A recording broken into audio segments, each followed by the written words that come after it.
Guys ভাবছিলাম কালকে বাংলাদেশ নতুন করে স্বাধীন হইছে, বাট এখন শুনতেছি ভারতীয় র বাংলাদেশের সাভার বাড্ডা সহ বিভিন্ন জায়গায় বাংলাদেশের মানুষের উপরে গুলি করতেছে। এখানে রয়ের এজেন্ট বাইপাইল থেকে গুলি করতে করতে সন্ধ্যার সময় 200-300 মানুষ আহত করছে। কেউ দেখছেন চোখে?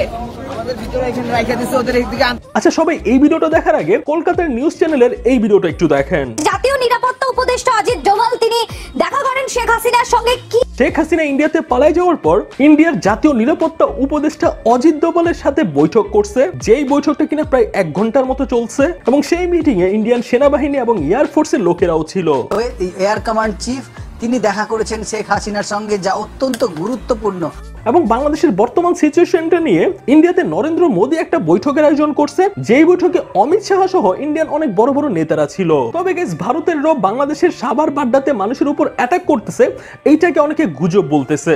কিন্তু দেশের কোথাও র অথবা বাইরের দেশে ঢুকে আক্রমণ করছে এরকম কোনো কিছু কখনো হয় নাই। তবে রয়ের ব্যাপারটা গুজব হইলেও হইতে পারে, কিন্তু এই বৈঠকগুলো যে হইছে এইগুলো কিন্তু গুজব না।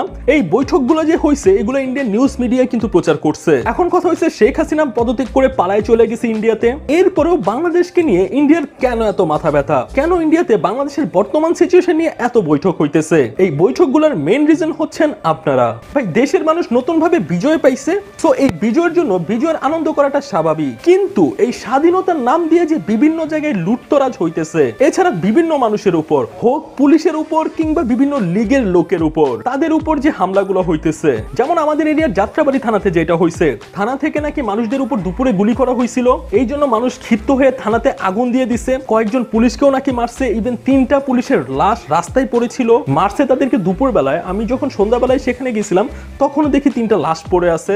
এছাড়া দেখলাম আওয়ামী লীগের কোন এক চেয়ারম্যান নাকি হিরণ না কি যেন ওনার নাম, উনাকে মেরে মানুষ ঝুলায় রাখছে, গণভবনে লুট হইছে, বিভিন্ন নেতাদের বাড়িতে আগুন দিতেছে, লুট হইতেছে। এর পাশাপাশি হঠাৎ যে জিনিসটা হইছে, বাংলাদেশের সংখ্যালঘুদের উপর আক্রমণ হইতেছে, বাংলাদেশের অনেকগুলো মন্দিরে আক্রমণ হইতেছে, ভাঙচুর হইতেছে, এইগুলার কারণে এখন কিন্তু উল্টা আমাদের নিজেদেরই ক্ষতি হইতেছে। ভাই বাংলাদেশে এখন একটা দাঙ্গার মতো পরিস্থিতির সৃষ্টি হইছে।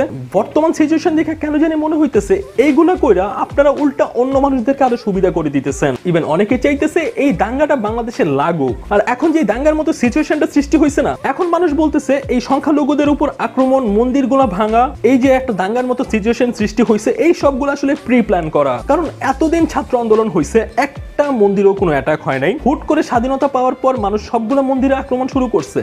ব্যাপারটা তো আর হিন্দু মুসলিমের কোনো ক্ল্যাশ ছিল না, তাহলে হঠাৎ কেন এতগুলা মন্দিরে অ্যাটাক করা হইতেছে? মানে এই জিনিসগুলো করে এখন ব্যাপারটা এরকম হয়ে গেছে যে শেখ হাসিনা দেশে না থাকলে দেশটা কেউই কন্ট্রোল করতে পারবে না, শেখ হাসিনা ক্ষমতায় না থাকলে দেশটার মধ্যে দাঙ্গা চলতেই থাকবে, শেখ হাসিনা ক্ষমতায় না থাকলে এভাবে সংখ্যালঘুদের উপর আক্রমণ চলবে। এখন কিন্তু ব্যাপারটা আপনারা এমনটাই বানাই ফেলতেছেন। তো এই যে সংখ্যালঘুদের উপর আক্রমণ হইতেছে, এই যে দাঙ্গার মতো একটা সিচুয়েশন সৃষ্টি হইতেছে, এটা কি বিশ্ব মিডিয়াতে যায় নাই? ইভেন আপনি যদি ইন্ডিয়ান নিউজ মিডিয়াগুলোতে দেখেন, তারা এই জিনিসটা নিয়ে অলরেডি নিউজ করা শুরু করে দিছে, বাংলাদেশের সংখ্যালঘুদের উপর আক্রমণ হইতেছে। এইটাকে ইস্যু করে বাহিরের দেশগুলো ফায়দা লুটার চেষ্টা করবেই, বাট আপনারা এই জিনিসটা বুঝতেছেনই না। সো প্লিজ সবাই দয়া করে এই লুটতরাজগুলো বন্ধ করেন, আর যতগুলো মন্দির টন্দির আছে সবাই প্লিজ একটু পাহারা দেন। অলরেডি আমি রাতের বেলায় দেখছি অনেক মাদ্রাসার ছাত্ররা পর্যন্ত হচ্ছে মন্দির পাহারা দিতে গেছে, অনেক স্কুল কলেজের ছাত্ররা পর্যন্ত মন্দির পাহারা দিতেছে। সো এমন ভাবে আপনার এলাকার প্রত্যেকটা মন্দির প্লিজ পাহারা দেন, না হলে এই জিনিসটা কি ইস্যু করে একটা দাঙ্গা বাঁধাবে, দেন বাহিরের দেশটা এটার ফায়দাটা নিবে, দেন আমাদের স্বাধীনতাটার আবার 12টা বাজাবে। সো তারা যদি আগে থেকে কোনো প্ল্যান করে থাকে, তারা যে প্ল্যানটা করছে এইটাই কিন্তু আপনারা বাস্তবায়ন করতেছেন। আর হ্যাঁ, খুব দ্রুত দেশটা তত্ত্বাবধায়ক সরকারের আন্ডারে দেওয়া উচিত। চোরকে ভাগায় আরেকটা ডাকাতের হাতে দেশটা তুলে দিয়েন না, দেশটা এমন মানুষের কাছে দিয়েন যারা সম্পূর্ণ নতুন হবে, যাদের কাছে প্রত্যেকটা মানুষের জীবনের মূল্য থাকবে, এই দেশের প্রত্যেকটা মানুষের অধিকারের মূল্য থাকবে। তো আজকের এই ভিডিওটা এই পর্যন্ত। নেক্সট ভিডিওতে আমি হাজির হব নতুন কোনো রিঅ্যাকশন ভিডিও নিয়ে। সেই পর্যন্ত সবাই ভালো থাকবেন, সুস্থ থাকবেন। আল্লাহ হাফেজ।